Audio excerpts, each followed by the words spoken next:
Staying with COVID-19, do we return to a partial lockdown or continue managing and living with the COVID-19 virus? That will be the key question at the center of a meeting between President Uhuru Kenyatta and the county governors, as well as the National Emergency Response Committee on Coronavirus, to review the restrictions and surge of COVID-19 infections in the country.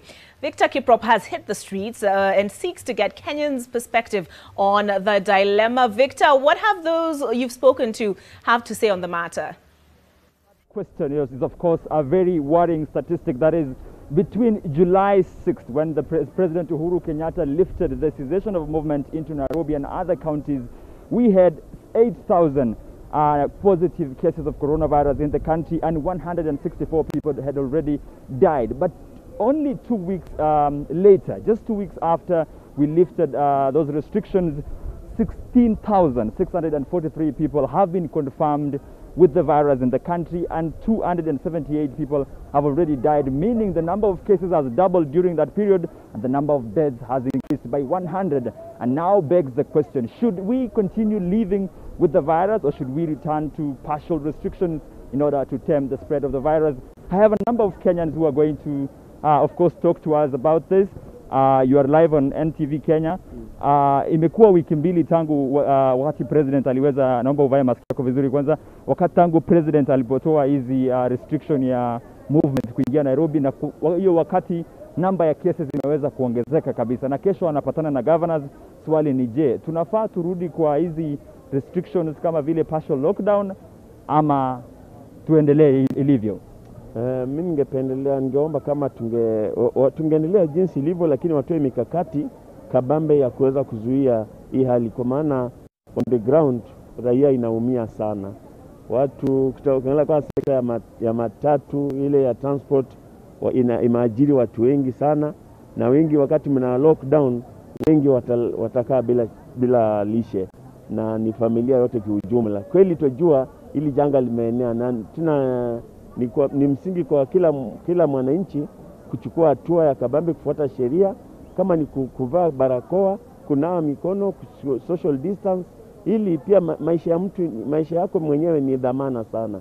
Hatuwezi taka mtu yote apoteze maisha kwa msingi ya kwamba unalegeza na kuacha kufuata sheria ambazo zinahitajika. Lakini ndugu yangu, utakubaliana na mimi kwamba katika at the same time tuliweza kuashua president na serikali kwamba ukitufungulia hiyo Julai 6 ni kwamba tutaweza kufuatilia haya maagizo, lakini ilivyo kwa sasa ni kwamba bado kuna wale ambao wanapuuza, na hata bila kupuuza vile vile ile number of cases imeweza kuongezeka na vifo bado ipo. Ndio maana swali ni ile la tuweze kurejelea haya mambo ama tuendelee na number of cases iendelee kuongezeka. Okay, mimi kwangu singependa ilokiwe down kabisa, lakini kukuwe na mikakati kabambe, sheria itungwe, ili kama ukipatikana bila kuzingatia hayo utahukumiwa kulingana na wajibu wa sheria. Lakini lockdown kabisa vile nimetembea hapa na pale nikiona raia inaumia.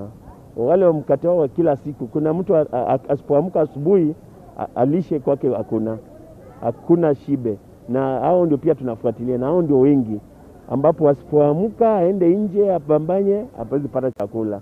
Asante sana. I still have one more person here. You're live on NTV Kenya. The question is, since we lifted the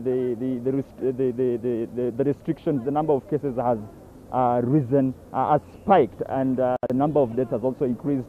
The question is, should we return to these restrictions ama tuendelee ilivyo?